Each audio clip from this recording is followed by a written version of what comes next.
can't seem to find it. A recent one.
You do not have empirical justification for a number of core beliefs about the nature of reality that you hold to, but you hold to them in spite of a lack of empirical verification. So you actually are using an inconsistent criterion. No, I'm not. Yeah, you are. Do you have a justification that the physical world around you is real rather than illusion? Yeah, I would say that those are more you're talking more about basic beliefs. I believe that's well, what do you're you need referring me to repeat the question? Because that wasn't an answer to my question. I mean, what was the answer to your question?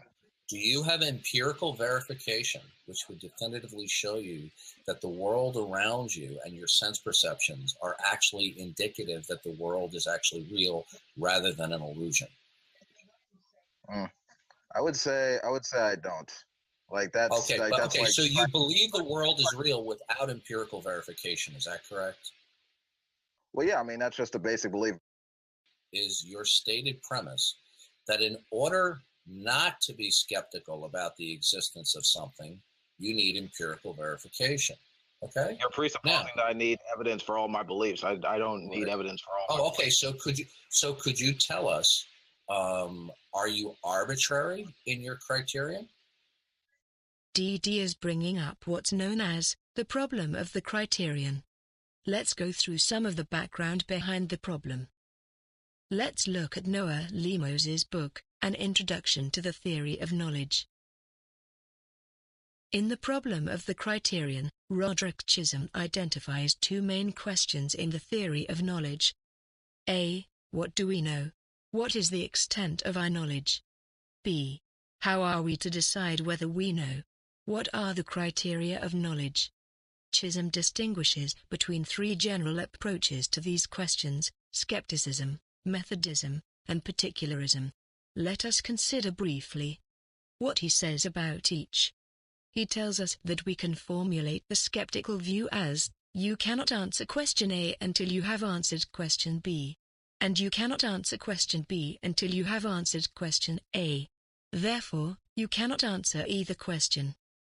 Unlike the skeptic, the Methodist assumes that he has an answer to question B, and he then tries to work out an answer to question A. In other words, he begins with a criterion of knowledge, and then uses it to determine the extent of his knowledge. Chisholm takes the empiricism of John Locke and David Hume to be a species of Methodism. The particularist thinks he has an answer to A, and then he tries to work out an answer to B. Chisholm takes G.E. Moore and the 18th century Scottish philosopher Thomas Reid to be particularists. Given the options of skepticism, Methodism, and particularism, Chisholm says, I suggest the third possibility is the most reasonable. Let's clarify what is meant by Methodism by using some examples. 1. Locke and Hume's empiricist criteria. 2. Classical foundationalism. Properly basic beliefs are either self-evident or incorrigible. These two views are widely criticized for being too restrictive. 3. Universal sanction. Properly basic beliefs are beliefs that are pragmatically indispensable for normal life, for example, memory beliefs, belief in the uniformity of nature, belief in the external world, and so on. Now, what is particularism? On particularism, we identify clear examples of knowledge without relying on a criteria such as the one DD is demanding. For example, little children know that they exist, and they know that, without having to know the criteria for knowledge. Here's an ethical analogy. You may know that it's wrong to torture babies, without having to know the criteria for why that's wrong. To recap, on Methodism we are required to know some general criteria before we can know some particular propositions such as, I know that I have hands.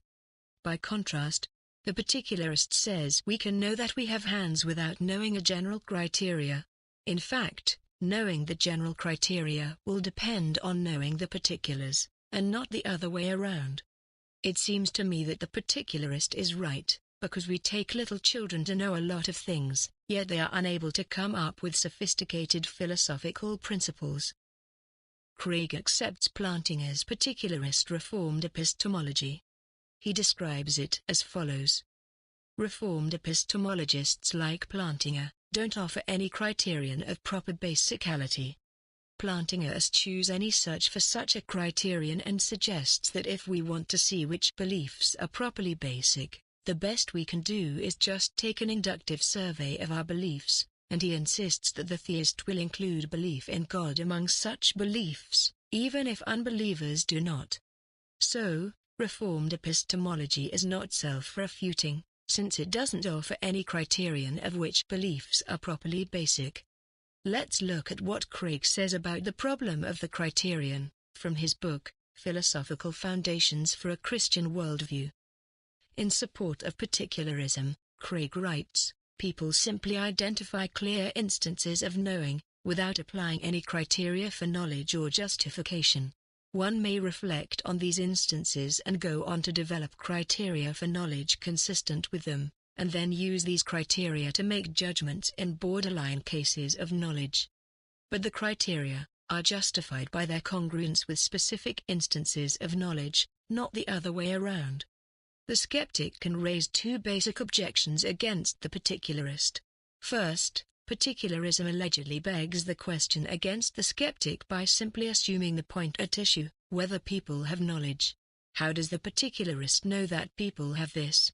Is it not possible in the cases cited above, that the particularist is wrong and he only thinks he has knowledge? Particularists respond to this objection in at least 4 ways. First, regarding begging the question, if the skeptic is an iterative skeptic, How do you know that? How do you know that? How do you know that? His question can be ignored because it is not a substantive position or argument. Second, the skeptic tries to force the particularist to be a Methodist by asking the how do you know question, since the skeptic is implying that before one can know, one must have criteria for knowledge. And the skeptic knows he can refute the Methodist.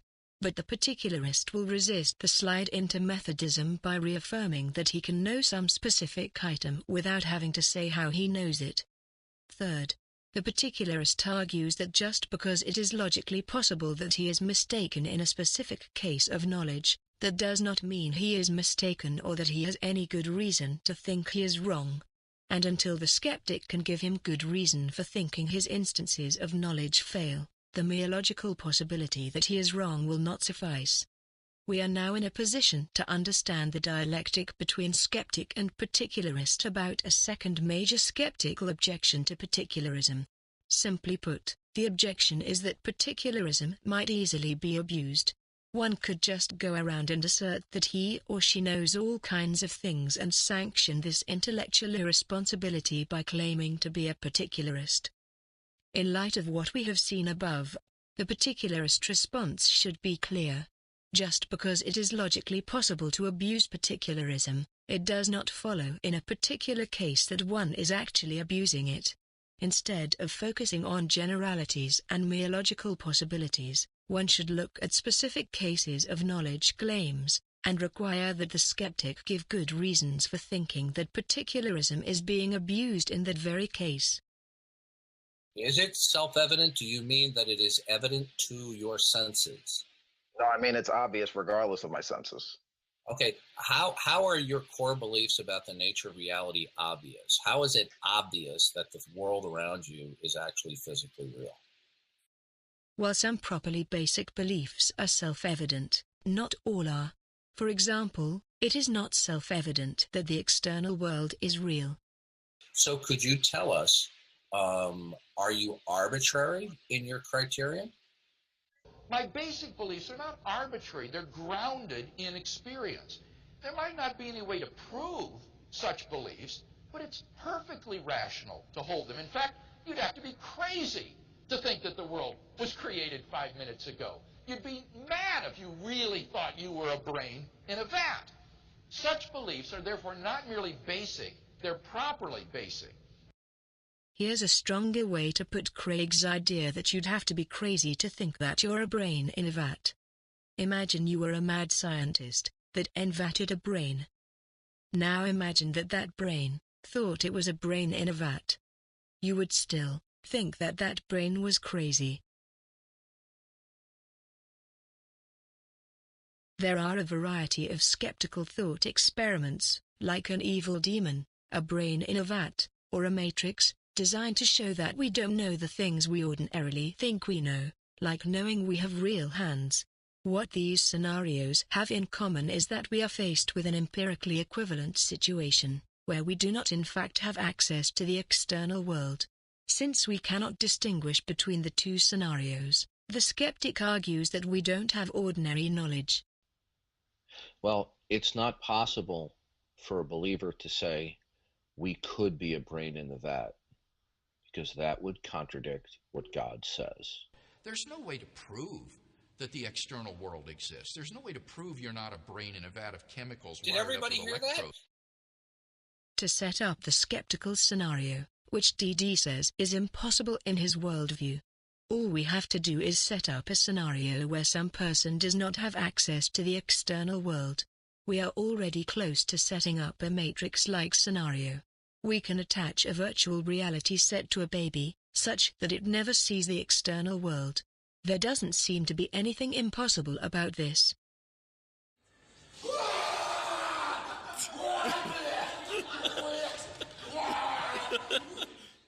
Would the existence and or belief in a creator God be a core belief about the nature of reality? It's debatable whether belief in God is properly basic. Even if God is responsible for everything in existence, that doesn't mean belief in God is properly basic. That's to conflate ontological basicality with epistemological basicality. So why do you require empirical justification or justification at all for one ultimate core belief, namely the concept of God, but then when you turn around and in your other core beliefs, such as the reality of the physical world around you, you jettison justification? What is the criterion that would lead you to believe in God? If a particular criterion were to be fulfilled to you, what would that be, and is it non-arbitrary? I guess if there was some kind of great sign or some grand revelation, you mean empirical verification? And I would say similarly, the belief that God exists is, for those who experience him, a properly basic belief rooted in the experience of God himself. And in the absence of some overwhelming defeater or objection to belief in God, the believer is perfectly rational to accept that God exists, just as we are perfectly rational to believe in the external world or the reality of the past. Presumably, Wolf King hasn't experienced God. Okay, what would be a criterion to believe in the existence of God? I mean, you had to have some kind of evidence or proof that would demonstrate that it would be actually the case. Okay, good. So God is a core belief, and in order to believe in God, your criterion in order to believe in that core belief would be some type of demonstrable evidence. Now, do you require demonstrable evidence in order to believe in your other core beliefs? Yes or no? No. Okay, good. So you're entirely arbitrary in the things that you believe.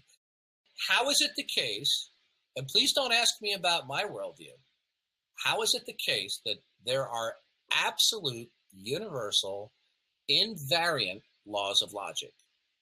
And do you have empirical demonstrability for that? Because that's your criterion for God. Why ask for experience to believe in God but not other properly basic beliefs like the laws of logic? The laws of logic are known a priori, and no observation would make a difference to that. God, on the other hand, is said to interact causally with the world. Absent defeaters, it is reasonable to believe what is self-evident. If you think about the other properly basic beliefs, such as belief in other minds, the external world, or the uniformity of nature, how would experience provide justification for them? It can't. That seems to be a good reason not to require experience to justify them. Okay, let me ask you this. Like, you brought up the uniformity of nature. How do you reconcile miracles with the uniformity of nature? How do you do that? It's not a problem at all. The resolution to the situation is that the laws of nature are never actually violated. The miracles of God are the result of God's upholding all things by the power of his will. We have unseen forces acting upon things that we can see. What DD is saying here is that God doesn't violate or suspend the laws of nature, rather,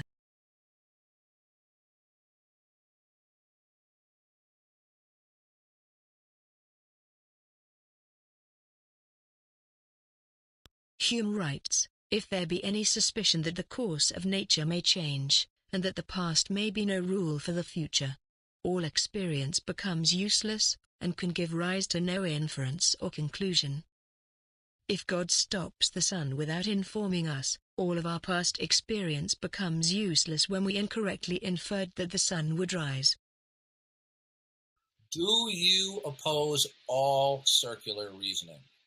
It's fallacious, yeah. Okay, good. Then can you explain to me how anything is ultimately justified or verified? DD, can you explain how circular reasoning can justify or verify anything? When they say, well, what I'm saying is virtuously circular. You know, well, I'm using circular reasoning, but it's a virtuous circle, circle, unlike whatever the hell you're doing. Yours is a vicious circle. And to which I want to ask, how does, when the idea of circular reasoning is that the premise and conclusion are the same, in that case, how does saying it twice superior to saying it once? that's a circular argument. Your premise and conclusion are the same. So you're saying God exists, therefore God exists. How is that superior to saying God exists? Because you keep on saying it until people believe it. That's why. It's just insertion after insertion. Circular reasoning is saying it twice. You just said it twice. You didn't really do anything else. So by saying it's virtuous, like it's superior, well, so you said it twice and that's better than saying it once? I'd like to hear why you think that's the case. Like, how does circular reasoning work in your revelation to God? Like, I mean, well, you see, I'm going to ask you a question. No, just answer the question. How is it? Wait a minute. How is it the case that all circular? How is it the case that all circular reasoning is fallacious? Who determined that? I mean, it's a logical fallacy. I mean, like if you try to stop right there. Are there laws of logic that have been violated? No, just answer the question. How do you get beyond that? Like, how does that work? Does it begin and end with the glory of God, or like what? Like, how does that work? I don't understand your very vague and non-specific question. How can I answer you that gobbledygook? Well, I'm asking. I mean, you try. It sounds like you've invoked circular reasoning in your position. I'm just asking, like is there? Well, wait a minute. Whoa. I'm not opposed to all circular reasoning. I'm opposed. Okay, please don't interrupt me. I'm opposed to some circular reasoning. Now I'm asking you. DD didn't provide his circular argument. We're still waiting for this mythical circular argument. Please don't ask me about my worldview. I'm going to ask you a question. I'm going to ask you a question. I'm going to ask you a question. I'm going to ask you a question. I'm going to ask you a question. I'm going to ask you a question. I'm going to ask you a question.